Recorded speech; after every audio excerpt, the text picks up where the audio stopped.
Hello बच्चों, welcome to our channel समिधा संस्कृतम।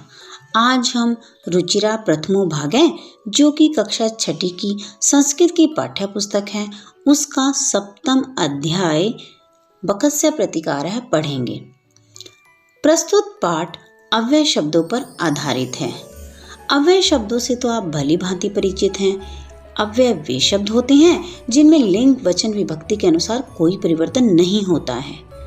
चलिए पाठ की शुरुआत हम इस पाठ के शब्दार्थों से करते हैं। सबसे पहला शब्द है श्रृंगालः। श्रृंगालः का अर्थ होता है सियार। बकह, बकह का अर्थ है बगुला। आसीत, था या थी। एकदा, एक बार। एकदा एक अव्यय शब्द है। अवदत, बोला। श्वः, आने वाला कल। कुरु, करो। स्थाल्याम, थाली में। आयच्छत, दिया। संकीर्ण मुखे, संकुचित मुख वाले या तंग मुख वाले।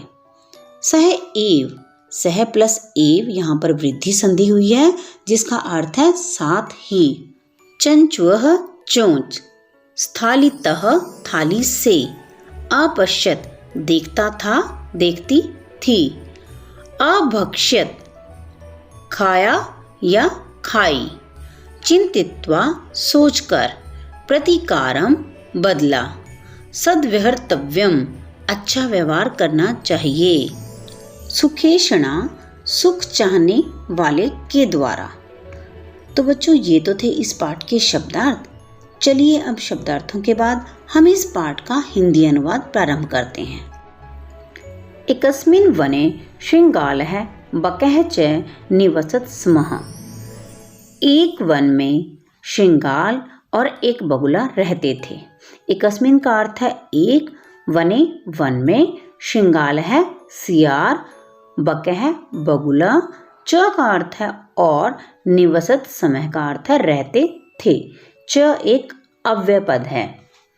तयो मित्रता आसीत, तयो का अर्थ है उन दोनों की। मित्रता आसीत, मित्रता थी यानी कि दोस्ती थी। एकदा प्रातः श्रृंगालः बकम अवदत। एकदा का अर्थ है एक बार। प्रातः सुबह श्रृंगाल ने बकम अवदत, बगुले से कहा, मित्र श्वः त्वं मया सह भोजनम कुरु। मित्र, श्वः का क्या अर्थ था? आने वाला कल। आने वाले कल में त्वं मैंने तुम, मया मेरे, सह का अर्थ है साथ, भोजनम कुरु भोजन करो। श्रृंगालस्य निमंत्रणेन बकः प्रसन्न अभवत। श्रृंगालस्य का अर्थ है श्रृंगाल यानी कि सियार के। निमंत्रणेन, निमंत्रण से। बकः बगुला, प्रसन्न अभवत, प्रसन्न हो गया। अग्रिम दिने सः भोजनाय श्रृंगालस्य निवासम अगच्छत। अग्रिम दिने का अर्थ है अगले दिन। सह यानी कि बगुला, भोजनाय भोजन के लिए, श्रृंगालस्य सियार के, निवासम घर, अगच्छत मैंने गया। अगले दिन वह बगुला भोजन के लिए सियार के घर गया। कुटिल स्वभाव श्रृंगाल स्थाल्याम बकाया क्षीर ओदनम अयच्छत। कुटिल स्वभाव का अर्थ होता है धूर्त स्वभाव वाला। श्रृंगाल यानी कि सियार, धूर्त स्वभाव वाले सियार ने स्थाल्याम थाली में, बकाया बगुले के लिए, क्षीर ओदन खीर, अयच्छत मैंने दे दी। अब आपको ये तो पता है कि बगुले की चोंच कितनी लंबी होती है और उसको क्या दिया सियार ने? थाली में खीर खाने के लिए। बकम अवदत च मित्र अस्मिन् पात्रे आवाम अधुना स एव खादावः। बकम अवदत च का क्या अर्थ होता है और बगुले से बोला, मित्र अस्मिन् पात्रे, इस पात्र में या इस थाली में, आवाम यानी कि हम दोनों, अधुना भी एक अव्यय शब्द है, अधुना का अर्थ होता है अब, स एव साथ में ही, खादावे मैंने खाएंगे। सियार बगुले से क्या बोला कि मित्र अब हम दोनों इस पात्र में एक साथ ही भोजन करेंगे। भोजन काले बकस्य चंचुः स्थालितः भोजन ग्रहणे समर्था न अभवत्। भोजन काले यानी कि भोजन के समय में बकस्य बगुले की चंचुः, चंचु का अर्थ क्या था? चोंच, स्थालितः थाली से भोजन ग्रहणे भोजन को ग्रहण करने में समर्था न अभवत्, समर्थ नहीं हुई, क्योंकि बगुला अपनी चोंच के कारण उस थाली से भोजन ग्रहण कर ही नहीं पा रहा था। अतः बकः केवलम क्षीर ओदनम अपश्यत। अतः का अर्थ होता है इसीलिए, यह भी एक अव्यय शब्द है। इसीलिए बगुला केवल खीर को देखता ही रहा। श्रृंगालः तु सर्वं क्षीरोदनम अभक्ष्यत। श्रृंगालः सियार, तू का अर्थ होता है तो, यह भी एक अव्यय शब्द है। सियार तो सर्वम सारी, क्षीर ओदनम खीर, अभक्षत मैंने खा गया, यानी सारी खीर किसने खा ली? श्रृंगाल ने। तो बच्चों देखा आपने सियार कितना चालाक निकला। उसने अपने मित्र बगुले को भोजन का निमंत्रण तो दिया, परंतु उसे भोजन एक ऐसे पात्र यानी कि थाली में परोस दिया जिससे कि वो भोजन ग्रहण ही ना कर पाए। तो सारी की सारी खीर तो स्वयं सियार ही खा गया, बगुले को तो कुछ भी नहीं मिला खाने के लिए। अब बगुला अपने इस अपमान का बदला किस प्रकार से सियार से लेगा, यह जानने के लिए हम अपनी कहानी को आगे बढ़ाते हैं और इस पाठ का तृतीय गद्यांश पढ़ते हैं, जो कि इस प्रकार से है। श्रृंगालेन वंचितः बकः अचिंत्यत। श्रृंगालेन यानी कि सियार से वंचित है, ठगे गए।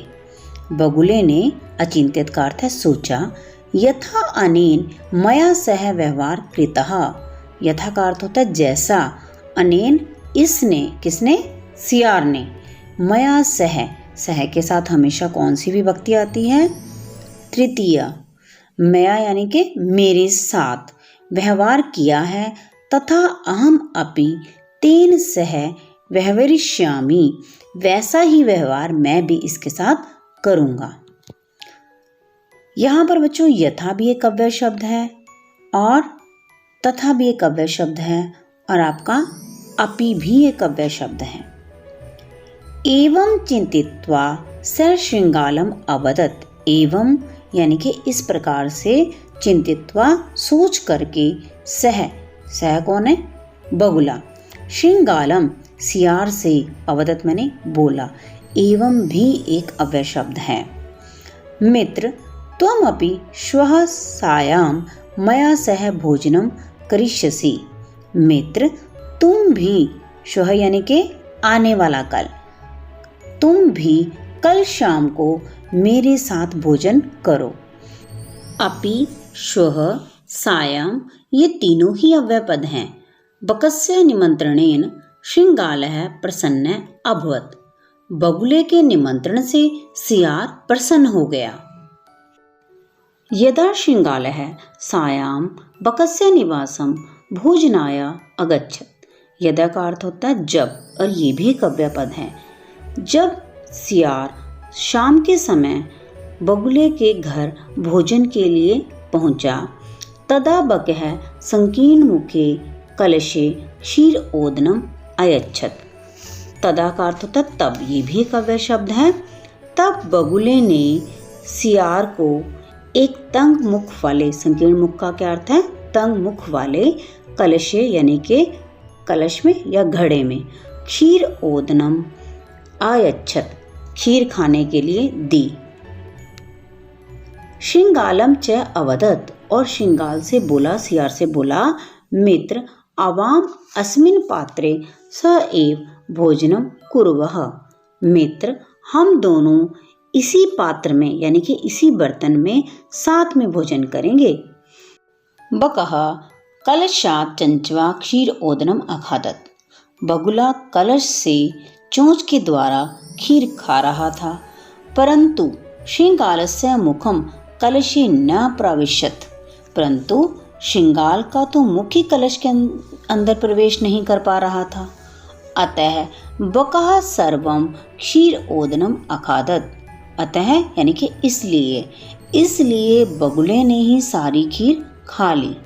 श्रृंगालः च केवलम ईर्ष्या अपश्यत।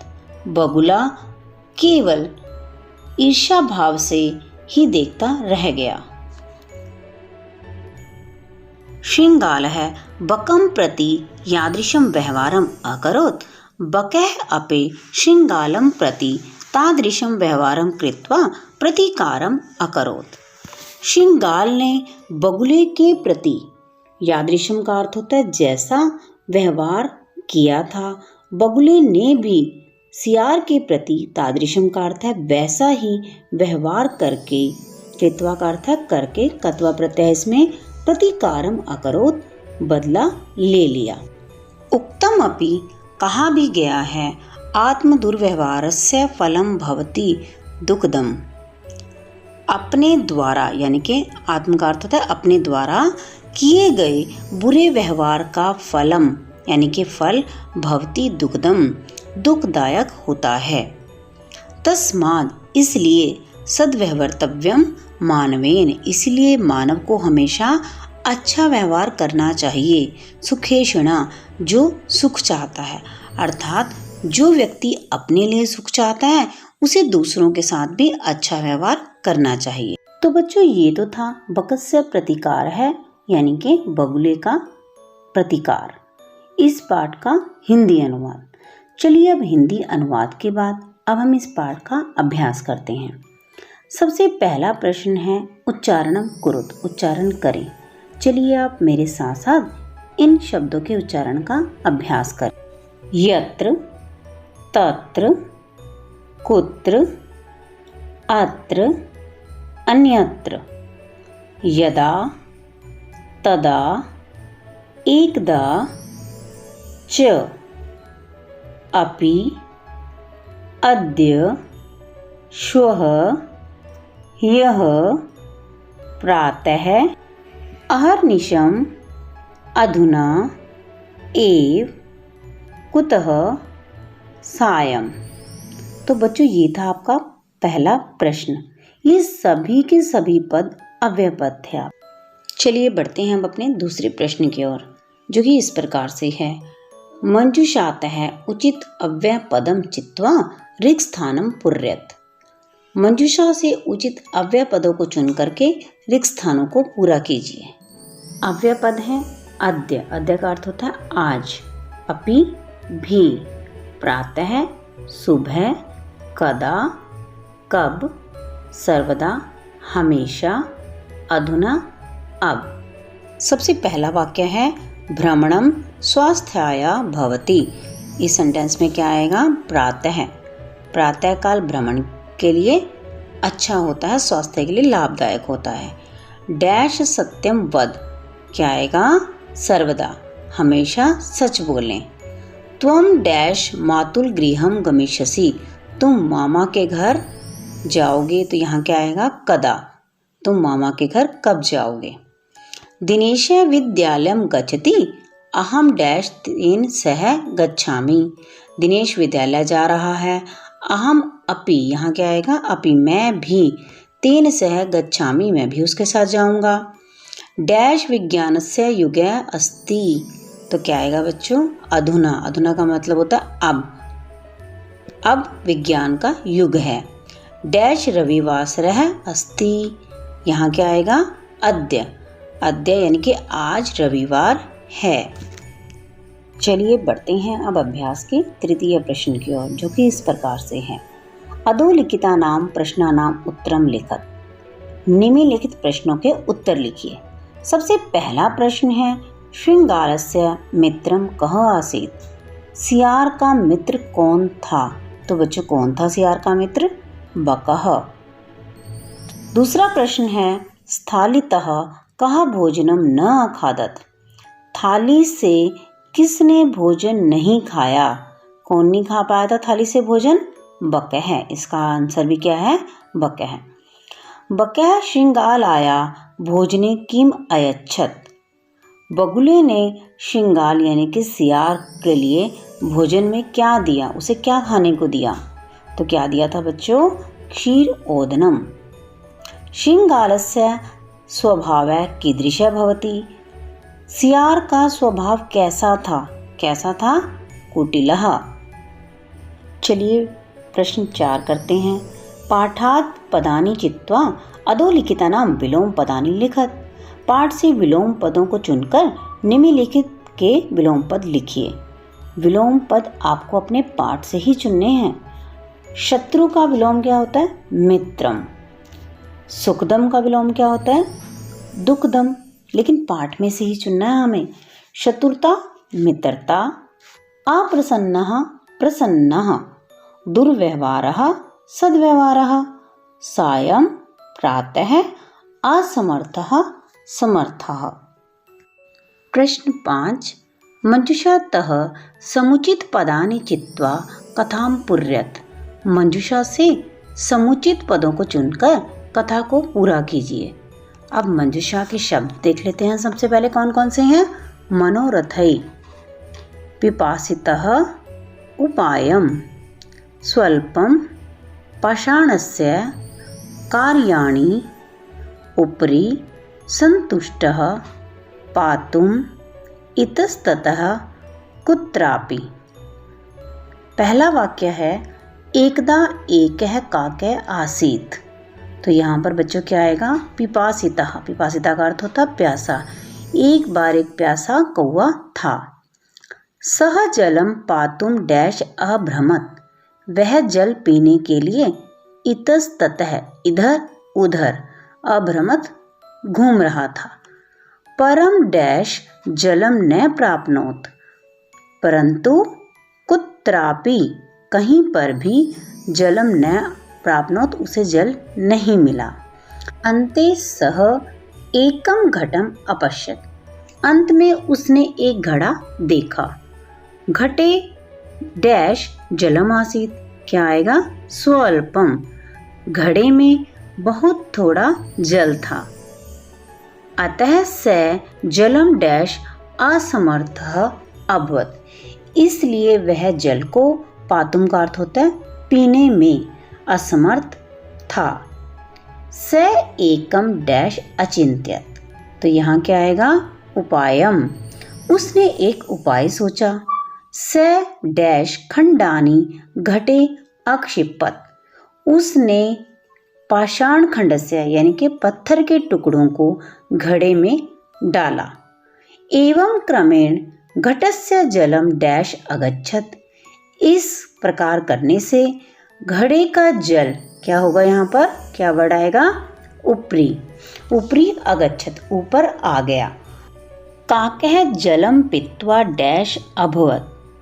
क्या आएगा बच्चों यहाँ? संतुष्टः। काकः जल को पीकर संतुष्ट हो गया। परिश्रमेण एव डैश सिद्ध्यन्ति न तु मनोरथः। परिश्रम से ही कार्याणि कार्य सिद्ध होते हैं, न तो मनोरथः, न केवल इच्छाओं को करने से। चलिए बढ़ते हैं अब इस पाठ के अंतिम प्रश्न की ओर, जो कि इस प्रकार से है। तत्सम शब्दान लिखत। तत्सम शब्दों को लिखें। आपको हिंदी में शब्द दिए गए हैं, उनके आपको संस्कृत में लिखना है कि उनको संस्कृत में क्या कहते हैं। तत्सम शब्द संस्कृत के शब्द होते हैं। एग्जाम्पल दिया गया है आपको। सियार, सियार को संस्कृत में क्या कहते हैं? शिंगालः। कोआ, कोए को संस्कृत में क्या कहते हैं? काकः। मक्खी, मक्खी का तत्सम शब्द क्या है? मक्षिका। बंदर कपिहि। बगुला बकः। चोंच चंचुः। नाक नासिका। तो बच्चों ये तो था इस पाठ का अभ्यास। अब आपको करना क्या है? आपको इस पाठ के सभी शब्दार्थों को, इस पाठ के हिंदी अनुवाद को और इस पाठ के अभ्यास को अपनी संस्कृत की नोटबुक में लिखना है। और ना केवल लिखना है, आपको याद भी करना है। आपको आज के इस पाठ की कहानी कैसी लगी? कमेंट बॉक्स में ज़रूर लिखें। अच्छी लगी हो तो लाइक करें, चैनल को सब्सक्राइब करें। जल्द मिलते हैं नए और इंटरेस्टिंग टॉपिक के साथ। तब तक के लिए take care and bye bye.